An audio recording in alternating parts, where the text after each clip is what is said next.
Hey people, it's Mike the Man, and welcome to my channel. Think about when Chris Proudfoot and Katie Proudfoot first uttered the phrase "no evidence."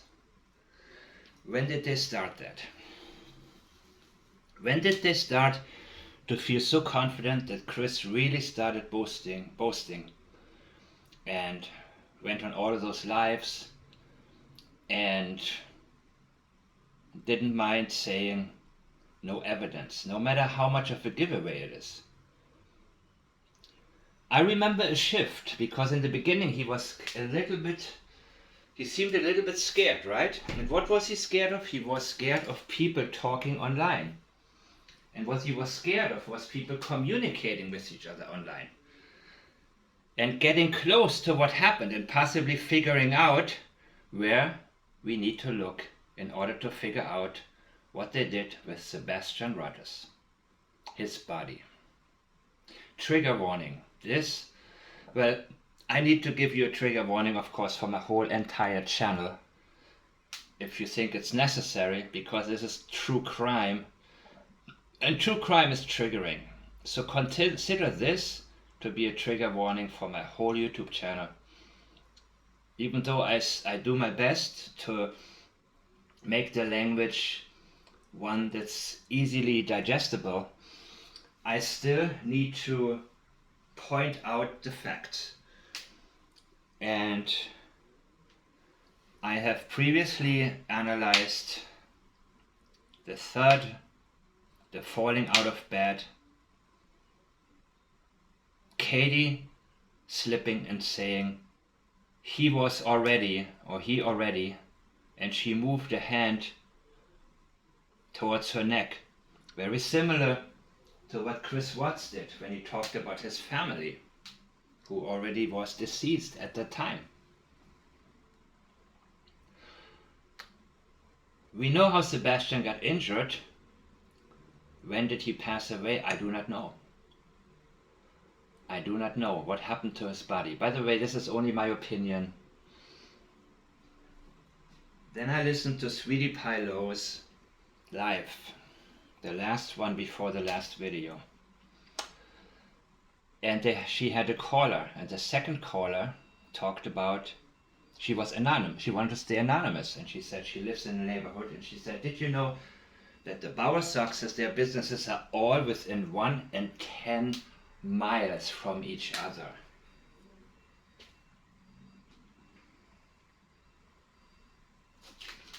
I could be wrong, but I thought the search was only a 5-mile radius. So how does the 10 miles enter? And what is the message here in this? The message is, do not bother within 10 miles. And the lady also talked about, I know many of you are on Sweetie Pie Lowe's channel, and so please fill me in with the rest of the information the lady gave, if it's significant. Something about the water tower and something about things changing, and Terry Bowersox has like a dump or like a junkyard or something like that. So when did Chris talk about first that there's no evidence? Was it after April of last year? Because in April she said there was a fire at the junkyard. Believe it or not. And I didn't actively analyze the caller, but I can tell you that usually, having done statement analysis for as long as I have, red flags come to me immediately.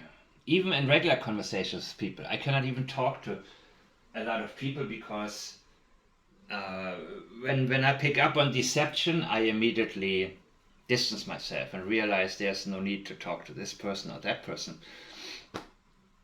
So here we have priorities, and the first one, hey everyone. Okay, I want to be your friend. Hi everybody, this is just a light post. How are you?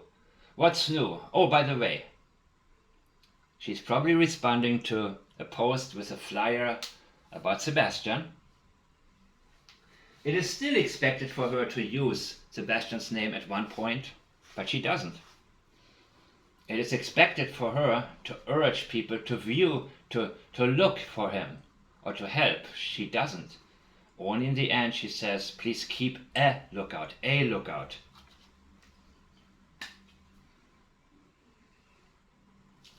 You wouldn't say, please keep the lookout, right? But you could say, please look for him. A little more active. And what about keep? What if I haven't started looking? Oh, don't worry about it. Don't bother. This is my nephew.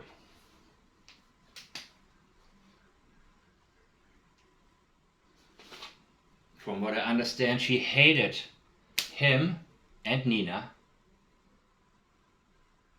and was very cold with him at his birthday party. That's what some of you have told me. And he's her step-nephew, I guess. But the first thing she wants to do is be friends with everybody. Ingratiation.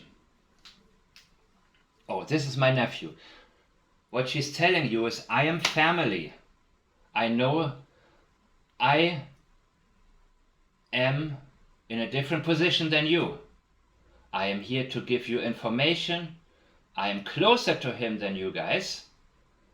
So she wants to give you the idea that what she says cannot be challenged, because how in the world would you know more about the case than a family member, right? He is high functioning verbal. Yes, she mentioned high functioning. But what do you think when you hear verbal autistic? Is he able to talk? Is he verbal autistic? Because I thought he was socially autistic. When I hear verbal autistic, I think about a boy who's 3 or 4 years old, who hasn't been able to speak yet, who's sitting on the floor and doing things with Lego. And I've known kids like that who are extremely meticulous and create beautiful things with their toys. And in these moments, they are not ready to be spoken to. You can call their names, they don't react. If you talk too loud or get aggressive with them or you touch them, they freak out. They are in their own world and they are occupied. And I do not consider that a bad thing at all. As a matter of fact, I grew up in a more structured manner, and I realized the flow is what matters. If you're interested in something, you don't need to be good at everything. If you find something you love to do, like I'm doing right now, does it make me autistic? I'm pretty sure had I been born 20 years later, I would have been diagnosed with something, maybe Asperger's or something like that. And you know what? These are all labels, and I should have said misdiagnosed. Because I don't see anything wrong with autism. It requires you to adjust as a parent. It's easy for me to say I don't have an autistic child, but I have dealt with autistic children in the past, in my own family.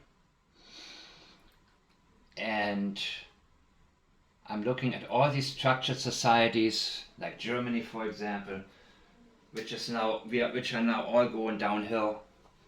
Overdoing it with structure, I am not a fan of. So I don't mind waking up at 4 in the morning because I suddenly get an idea and make a video. I have seen nothing wrong with that, but that is something she's saying for a reason.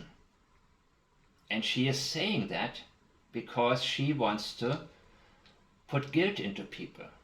If you have a problem with my upcoming statement, no, there is no way he could have walked out of the house without shoes and this and that, then she has the opportunity to say, who are you to judge autistic people? What do you know? What do you know what we have been dealing with? And how dare you? You don't understand autism. That's what autistic kids do. And being verbally autistic I would think Sebastian cannot communicate. That's what comes to my mind. And I don't need to know everything about autism, but the question is, what kind of effect does she want to have with her wording? And I do not think it is Melissa that's authored that. She probably authored parts of it, and it is also strange how badly she writes at one point, and then she writes well. There is a change. That's also the case in many of Chris Proudfoot's statements, by the way, that are written. I just saw one where the first part is like, oh, I'm not privy to this, and yeah, and it's a typical Proudfoot brain on display, right? But the second part is extremely well written. So that's why I'm thinking in those situations, Chris, he wants to talk a lot.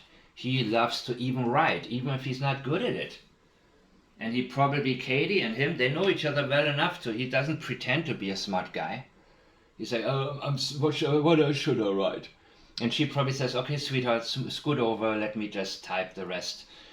There is a big difference in the flow, in the pattern, within the statements, with many of the statements that Chris is writing. And I don't think they have much to do right now, other than worrying about the one thing that they've been worrying about for ages. First, they were probably worried about evidence being found, because if this lady is correct, and this is a Bauer success property, and remember, Chris has sensitive areas, any of the Bauer success properties cannot be searched with dogs. I cannot talk about my truck or Worsham Street, right? Worsham Street, that's what it is. Sensitive areas. And yes, Chris Proudfoot is that blatant. He gives it away that easily. He thinks everything is airtight. He couldn't wait to tell everybody there's no evidence. Is that when he started talking about how this case will go down in history, and the best thing about it is he did all of this with no evidence whatsoever. Who? Was it Terry? Allegedly? Everything I'm saying here is my opinion and my opinion only. Everybody's innocent because you're innocent until proven guilty, right? I want to clarify this. So, having said that, she's telling you right now, she's introducing guilt, or the possibility of guilt. She's telling you basically to shut up because you don't really understand what autism is, right? So you need to accept what is coming. That's how society has turned, what society has turned into, that there are certain taboo subjects. And when you go against them, it is very easy to bring a whole community against you and say, this guy doesn't like autistic people. He has a problem with autistic people. Look at him. Of course, this has now nothing to do with autism. And later on, you never know how kids think, right? Because now she wants to get all the mothers in the world to understand that she wants them to think about the craziest things their kids have ever done. Because she's still not sure that this is enough. Because she's telling you from the beginning, back off, what I'm about to tell you is true and you cannot challenge it. And after she wrote it, she probably figured, well, this is, I went a little bit off the deep end here and I did too much, and now I need to end it on a lighter note and do what I can to get people to relate to me and overlook the absurdities of what I just told.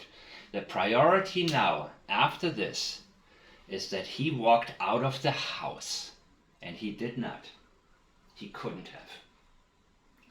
In the middle of the night. When Katie was asleep, right? That's what she told us, between midnight and 6. So she couldn't have had anything to do. She couldn't know anything. That's basically what it's telling you. Katie Proudfoot couldn't have had anything to do. She told us she went to sleep. On the couch she woke, yeah, okay. Well, after she mentioned going to sleep, she mentioned everything was okay. How did you know? She's feeling the need to tell us because nothing was okay. And she didn't go to sleep. With his glasses. So here are my thoughts about the glasses.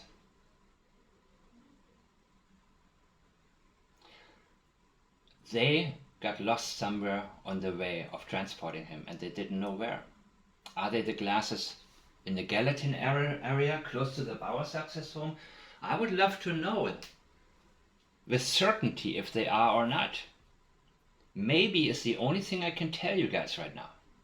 But the glasses are sensitive. Why? Because they are missing.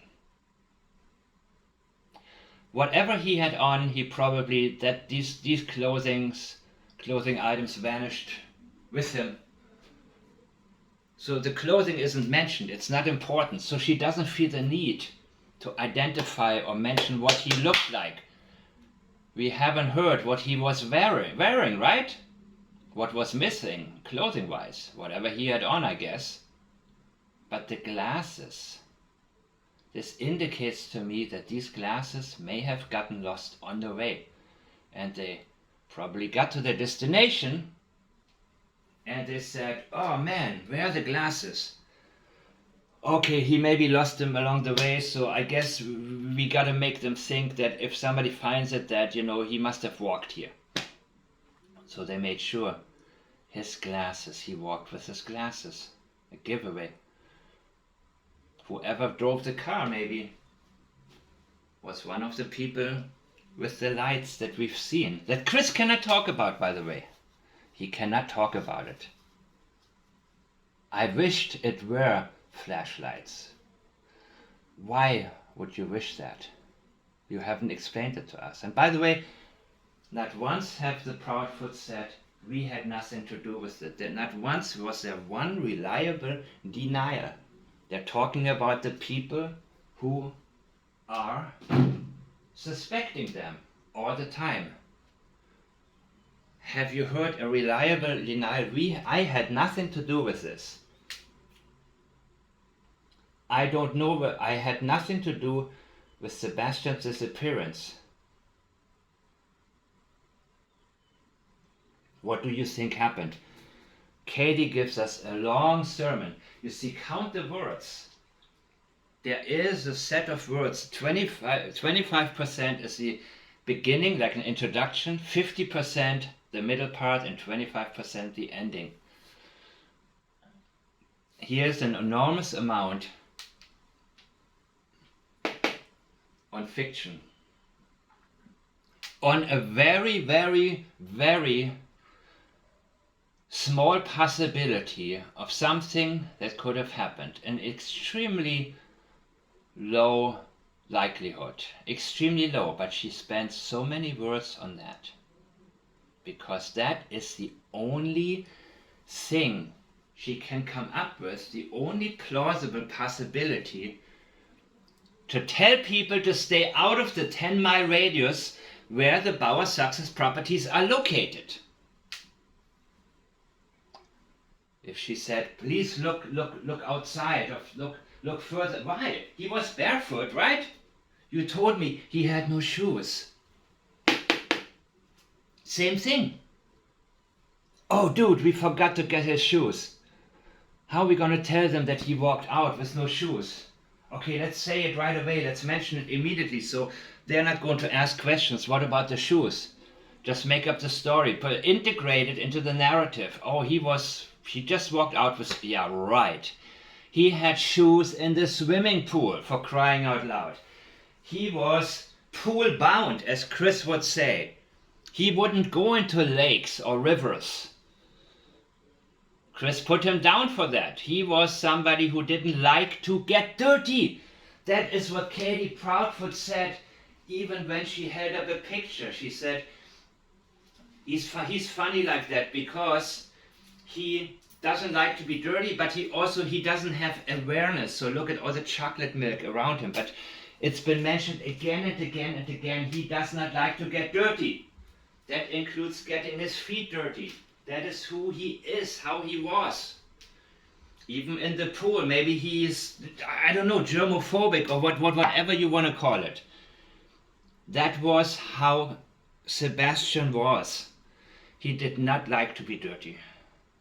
He would have not walked through the dirt with his bare feet. He would have not done that. Not with everything that we have now learned. This is why she mentions the glasses, the flashlight, and the shoes, in my opinion. And I do not see another possibility. We have been searching, so now again, she's saying we because I have a right to speak. What have you done? She's elevating herself. We have been searching since 6:30 a.m. yesterday. Really? But the call was made at 6:33 a.m., right? That about Sebastian being missing. So did Chris call you before he called 911, before he called law enforcement non-emergency line? Or did you know before? What about your mother? What about, not your mother, but Kathy Bowersox, who was there before Seth got there? According to Seth, right? Correct me if I'm wrong, but that's what I remember. So immediately we have to flag this as a need to convince us of something and being untruthful. Why would you be untruthful when you're supposed to plead for the safe return of your nephew, who wasn't your biological nephew, but in this case she wants it to sound like he is family, close family. So you cannot challenge her. She is family, and now what does she want to do? Let's see. Now she's telling her, of course, they are searching the 10 miles around his house. There is no longer we. She's no longer included because she just cannot do it, man. She doesn't want to do it. She doesn't want you to do it. That is the problem. How long is the search gonna last? Well, she doesn't want people to ask questions. So she wants to occupy you with a story. The 10 miles, the Bowersox's properties, that's off limits. She wants this to be a no-go zone. Period. That is the intention. To keep you from looking, to keep people from looking within that radius. Remember when Chris Proudfoot said, just look everywhere, man, everywhere, everywhere, everywhere. But where specifically would you look? Well, I cannot tell you, because then if you find him, then you will say I had something to do with it, or something like that. To do with what? If you say, look, in the southeastern part of Clarksville, because whatever reason, and they find Sebastian somewhere in the woods, starving, and they save his life, you would be the hero. And you were not home that night, right? So it wasn't you who kicked him out of the house, right? No, he's telling us with those statements something very bad has happened to Sebastian, and he knows about it. And if you found Sebastian, he would be in big trouble, or his wife, or both of them would be in very big trouble. That's what he's worried about. In the beginning, he was very worried about public opinion. Now, all of a sudden, there was a switch, and he started to go on these lives, and he felt extremely proud-footed, extremely confident, untouchable, and he told people, no evidence whatsoever, they can search everywhere, and they will never find him, right? Didn't he say something like that? Well, fill in the blanks, please. Around his house. But, and now, here's the kicker. I'm worried.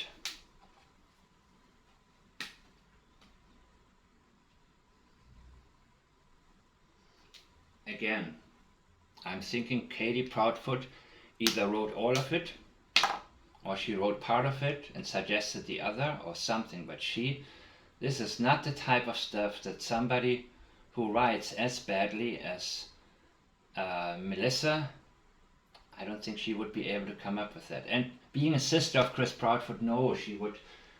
The Proudfoot brain is not capable of coming up with such elaborate stories. And again, Chris sounds good when he talks from script, and when he talks by himself, he has a very small vocabulary. And only a few words that he uses again and again, privy, and always repetitive. He has a very small amount of imagination. And he repeats himself. And he's one of those people who doesn't know he repeats himself. He's probably, people like him, I would have a hard time communicating with, because he would probably tell the same stories again. And you know people like that, right? Who have zero self-awareness, who boast about, well, they want to tell you about the fishing trip or something completely like, and they don't pick up on the clues that you don't care. You're not interested. You know people like that? You know, Katie is very self-aware, but Chris is one of those people. And probably, if you prove him wrong, he will get very agitated. He wants to always be right. He is just that type of person. How did he end up with Katie? Somebody who I think is very intelligent, because of Katie's insecurities. She has a certain type. When I look at Seth and him, Seth was very gullible in the beginning. I'm not saying that to be insulting, but I say it as I see it, and I want to share it that way. I think he's highly reliable when he says Kathy Bowersox was already there when he got to the Proudfoots. I believe him. Unless he comes back and says, I'm sorry, I may have been mistaken, or something like that. Right? But we will see what the Netflix special will bring, by the way. And then I will go into the agenda-driven stuff again. He doesn't have an agenda. Does Tony have an agenda? That's a different story.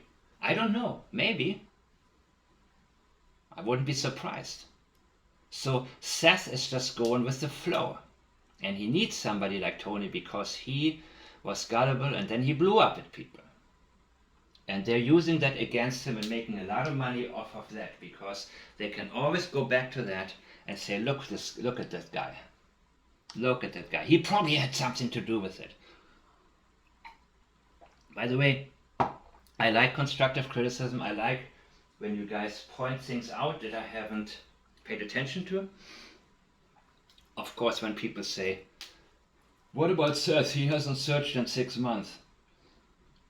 I think he has. And if he hasn't, I don't think I would be searching if I was him. Because I wouldn't be able to handle new disappointments every single day. Ending another day and nothing. And I would already by now realize, you know what?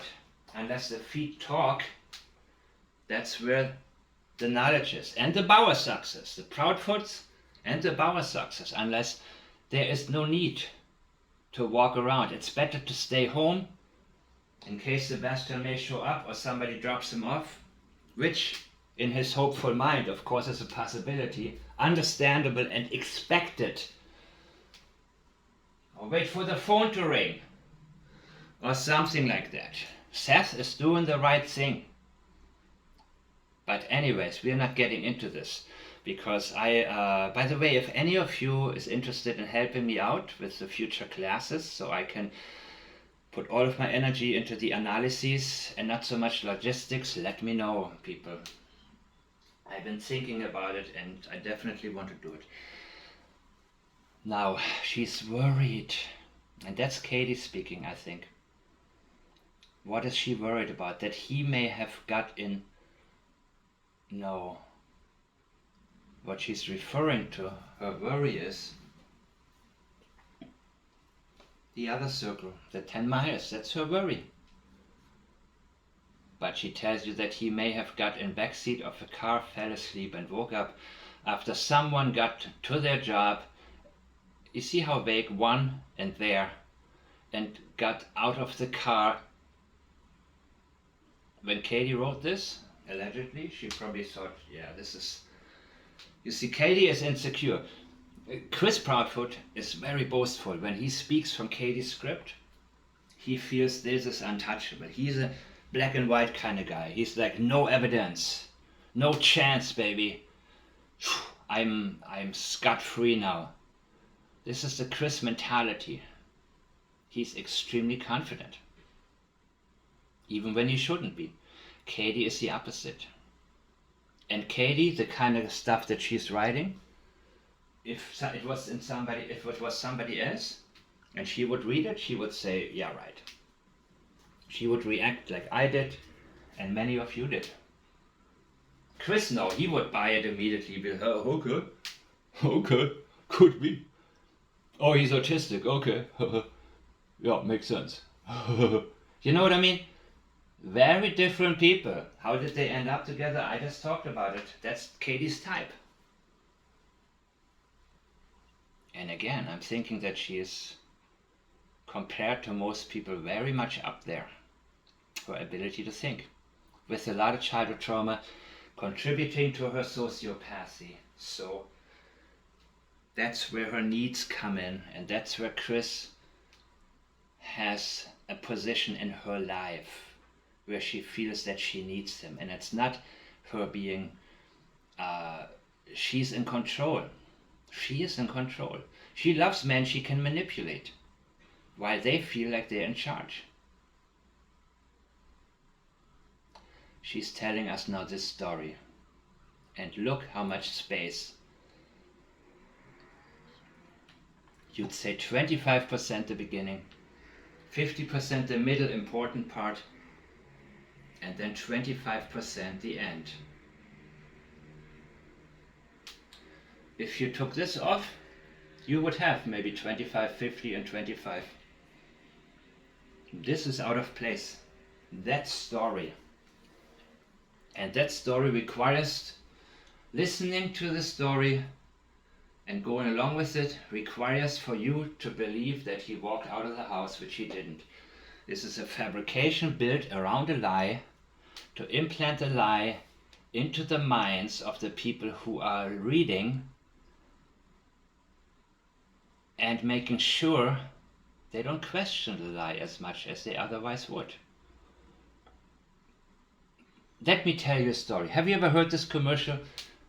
Let me tell you. When somebody says, let me tell you a story, now maybe some people like it. I do not.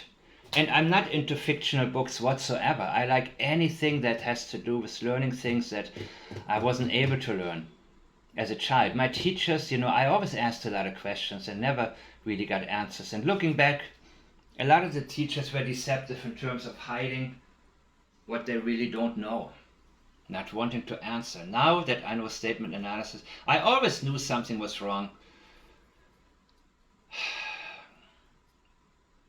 As a child, but I just figured this is how it is. But now statement analysis has opened up so many new doors where the obvious becomes so obvious that no matter what people do to explain it or try to explain it to me, I don't get shaken by it.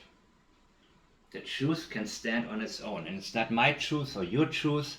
Truth is truth. Different perceptions, yes, people have different perceptions and view things from different angles. But there's always that middle ground that is unshakable. And that's what statement analysis is about. She's telling us it's possible. The same way Katie says, if it's possible, it needs to be confirmed. This is Katie's style of writing. The tape, she knows the tape has nothing to do with Sebastian, that the PI supposedly uncovered after a year, even though almost a year ago, or maybe a year ago, it was in the hands of the law enforcement already, and they already vetted it and said it has nothing to do with him. And I've read other accounts that confirmed that. There was nothing. So what she is counting on, the only thing she has, is your mind to consider possibilities.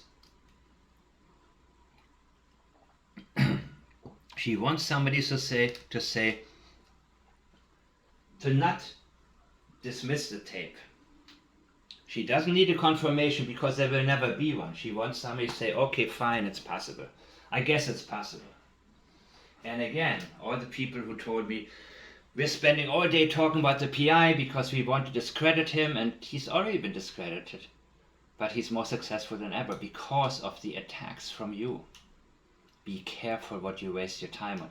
Thank goodness those people haven't followed me here to YouTube, which is one of the things that I absolutely love.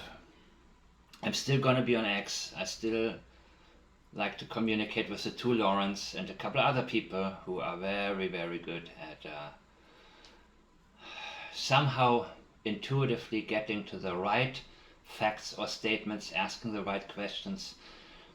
I don't need to be in these cesspools where people all day long just have each other on and throw out whatever may stick to the wall. That's not my style. That's not what I do.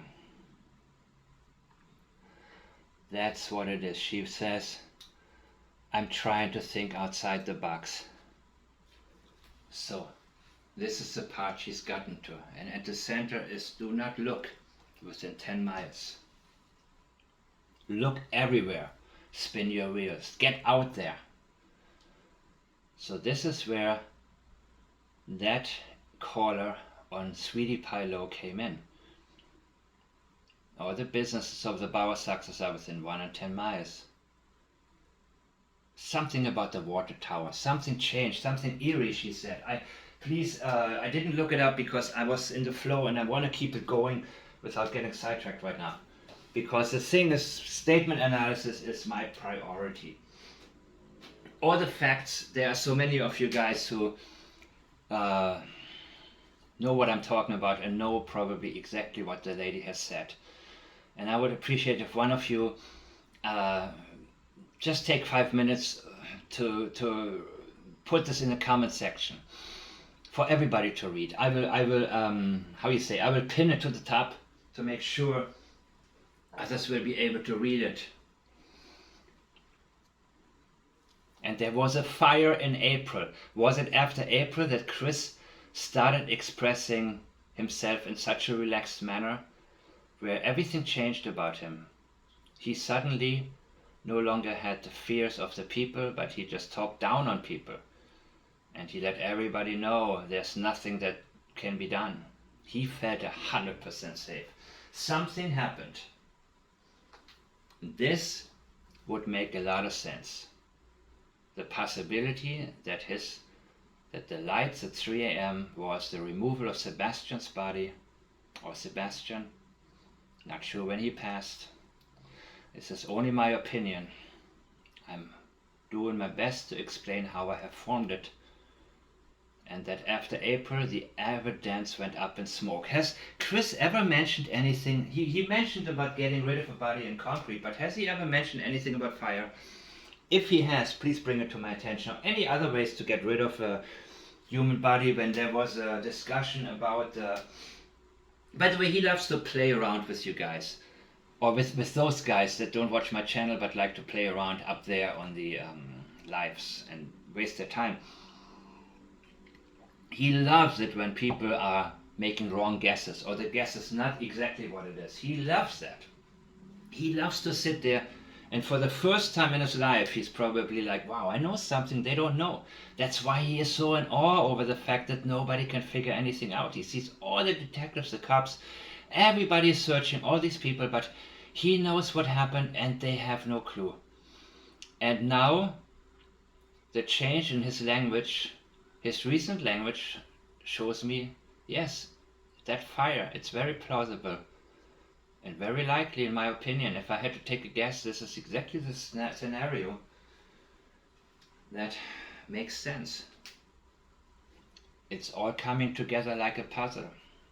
Like I say, these statements would take a team 5 or 6 hours to do. I'm doing it as quickly as I can. If you guys are okay with it, let me know. If you think I should move on, well, I may not, because when asked what is my best video, I always say the next one. Because after every video that I make, I immediately realized what I didn't get to, what I should have gotten to. So it's easy for me to make another video after another video. And yes, this statement could be talked about for 10 hours. There is more in there than I'm discussing in this video, even though this video is an hour long, more or less. I'm trying to think outside of the boxes. What are you, close-minded? That's Katie writing, and she knows the effect of her words. She knows that, okay, a certain percentage will believe me already and say, oh yeah, dude, that could have been. And others will say, really? Really? Really? To them she's saying, I'm trying to think outside. Oh, okay. Yeah, I'm not narrow-minded. To help find him. Oh, I want to help find. Oh, okay, yeah. She's saying, you disagree with me. You're not on the right side. You're not trying to help. You're only sitting there and criticizing. She said that many times in statements, and so did Chris. While people were looking into the right direction. But she accused them of not helping to find them. She was, you see, Katie was more confident in the very beginning, or more aggressive with her words. If you're not law enforcement, if you're not a detective able to help, you have no right to speak on this case. More or less. Right? Remember my video? Remember that statement she made, a written statement on Facebook? Katie lost her confidence, or her aggression, because she is smart enough to realize, and Chris, well, he went up in confidence, and now he considers, and he is concerned with answers. What was it, Lauren, that I just replied to you on X about answers? He's concerned with answers. Something about what tomorrow's answers will bring was the previous statement, but there's a new one where he shows that he is concerned with that. They're running out of things to say because people want to know. And there's only so much he can say about anything else until people get to the point where they say, no, we don't want to know. We don't want to hear about this. What happened to Sebastian? That's what we want to know. And we have looked everywhere, we have explored everything, and now it's coming more and more to light. Again, that doesn't mean anything will ever happen to them. Sweetie Pie thinks that the 1 year mark is usually where things turn. Well, it could be. It has happened in other cases. I'm not counting on this one. What if the body is gone? Up in smoke. What if there's nothing that, well, I don't know, if the cadaver dogs,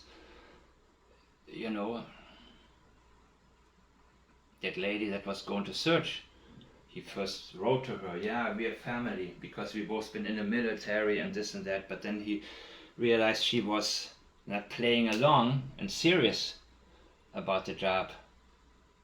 He went against her. That's how he vets the people who are interviewing them or are assisting. And Kathy Bowersox made a threatening remark on Facebook towards her. She better not come on my property, as if she would do that uninvited or without a search warrant. Such an insane statement by that woman who knows what happened to Sebastian, who hated him and who hated Seth as well.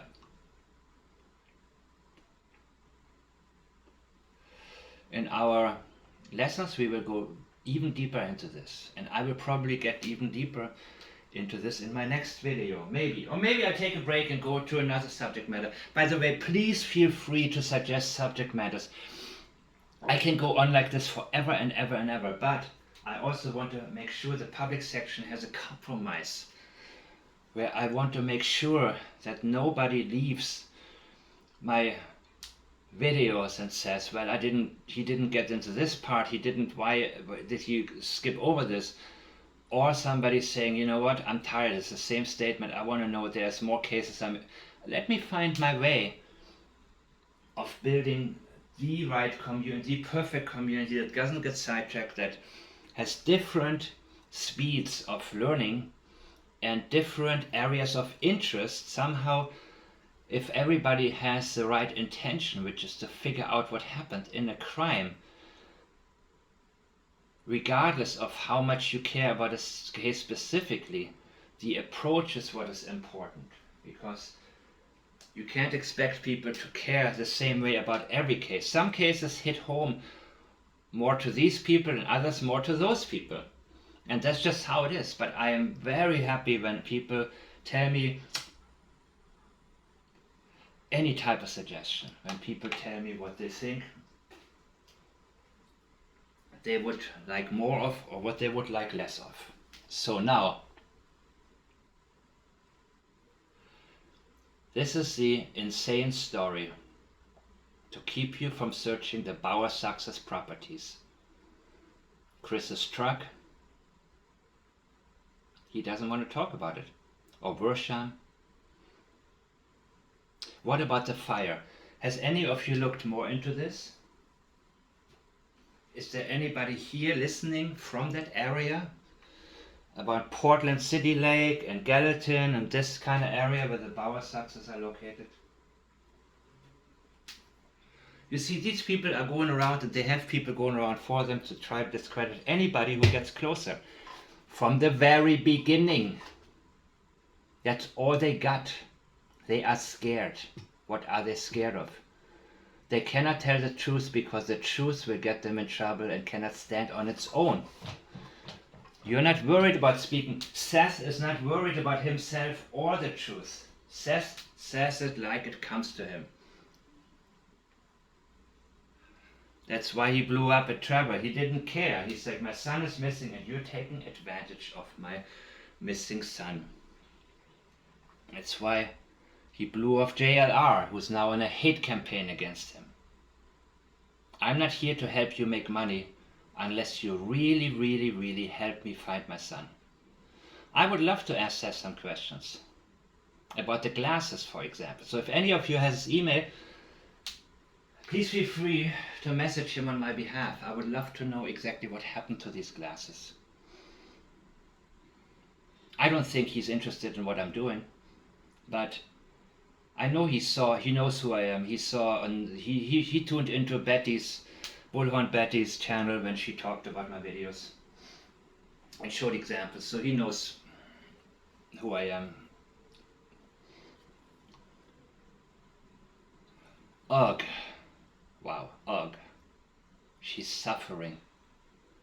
Now she's appealing to all the parents out there who have already thought, okay, well, the kid's autistic, so I cannot, you see, and this is family, and the family is dealing probably with a lot, and it's very hard on them, and they're doing their best, and they're loving as much as they can, and this kid is verbally, he probably cannot, maybe he cannot even speak or express himself at all, and so he just kind of lost his mind, and no, that's not what Sebastian would do. But that's the impression that one may get from the way this is written, and I agree. And again, I don't think a Proudfoot could have written this. This is Katie's signature all the way. The story building, the creator, the fabricator of realities. And yes, Peter Hyatt coined this term. And maybe he learned it from somebody else when he studied statement analysis.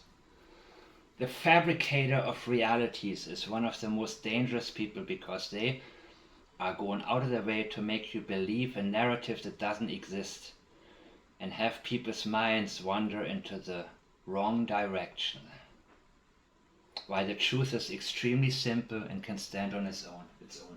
This, what I have just stated within this analysis, is the simple answer that I consider the most plausible, people. Anything else that has been running through my mind, I don't even revisit in my mind now. Nothing is coincidence. I believe in synchronicities, by the way. But coincidence, no. What was going on with that fire? If any of you has additional information, please send it my way or message me on X. Tag me on X. Just sign up on X. I'm at Firetown. I will set up a page where people can message me through my blog. Contact me through my blog. I'm hesitant with my email because I don't talk about hate mail or whatever I get, but I need my privacy too. I already get enough garbage on X. So that's why I'm hesitant giving my email out to the public. At this point, once this case is over, I'll be more than happy to. But this is a very different story because you have a group of desperate people, the Bowersoxes, the Proudfoots, the PI, and whoever the PI manages to get on board. These people are not stable.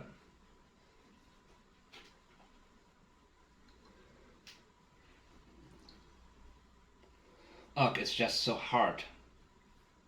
For whom? Oh, for you? Wait a minute, where's Sebastian? What's he going through? Your nephew. You talk about your nephew. Ugh, it's so hard. Just. You see, just. There is a just again. A filler word. And she wants to get you emotionally involved now. She wants to tell you how stressful kids are. So you can relate. And you remember how maybe in the past people have judged you when you said, or when you didn't have somebody to listen to you, when you felt the need to complain, or maybe your husband comes home and he's tired and doesn't want to hear what Johnny did that day. He's just like, listen, I just need a beer and watch CNN, and I hope not. But or I want to watch whatever he likes to watch, and go to sleep and be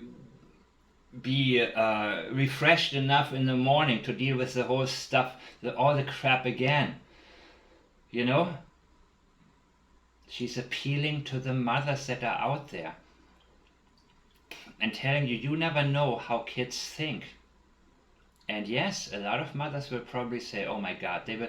You see, their mind is immediately inspired to think no longer critical about this, but go into their own directions. Whatever comes to their minds first about what their kids have done, what they have been dealing with.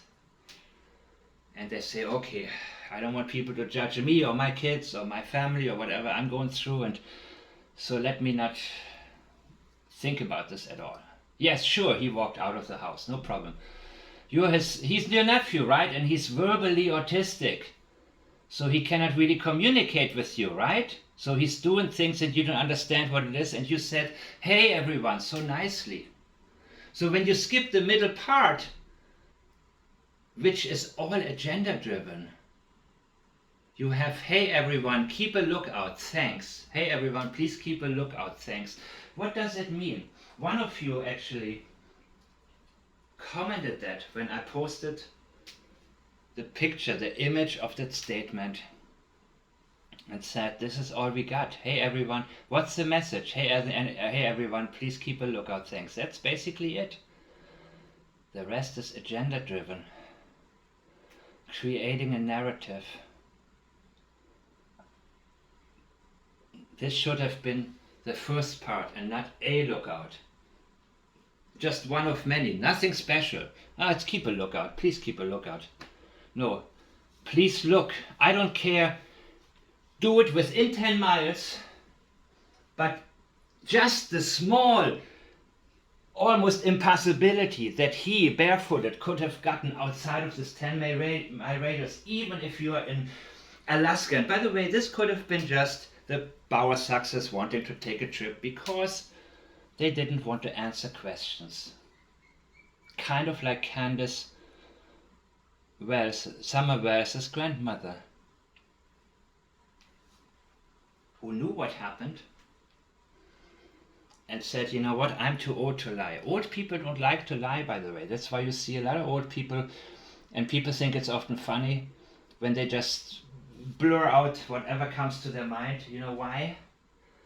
Because in the middle part of our lives we learn how to be fake and adjust to whatever BS we have to deal with to make a living. As kids, we say it how it is. Of course we lie.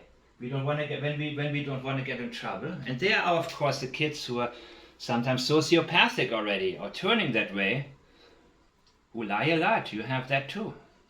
But many old people, they don't want to lie anymore. I don't want to mention the names, but there's somebody in the media who has lied for years. And he slipped very much. Those who know me know who I'm talking about.